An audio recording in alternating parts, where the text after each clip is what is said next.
So the title of our report of this game is Black Blast. My name is Dison Marchite.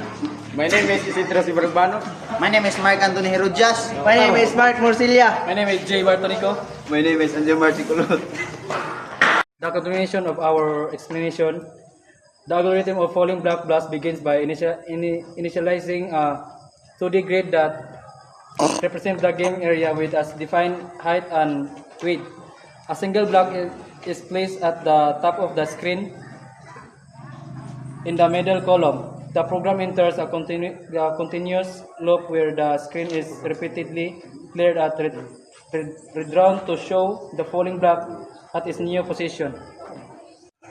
This loop runs repeatedly until the player presses X inside the loop. Draw board show the update map, handle input, check for movement, update block, makes block fall, sleep 200, slow down game speed. The game keeps running until the player presses the X key, which is end the loop and display the final score. This sequence creates an illusion of motion and acceleration for the basic logic of the game. So that's all my explanation. Draw boards. The function of draw boards: draw the whole game screen. Update block. The purpose of update block: moves block downward plus handles bottom collision. Handle input. The purpose of handle input: moves block left, right, and handles exit. And main. The purpose of main: controls full game loop. This is a explanation of introduction to the game. Falling Black Blast is a simple 2D console-based game made using C++.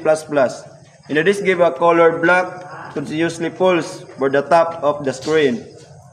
Toward the bottom, the player can control the movement of the block by pressing the A key to move left or the D key to move right. Each time the block successfully reaches the bottom, it resets at the top in a random position and the player earns 10 points.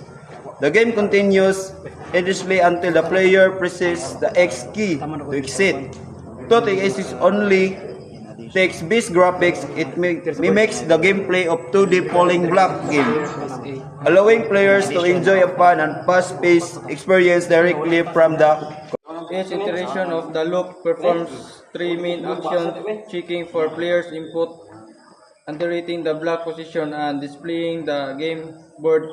If the player presses E or D, the block moves left or right respectively, and if the block reaches the bottom of the grid, the score increases and the block restarts from the top at a random horizontal position. That's all, and thank you. Woo! Tabang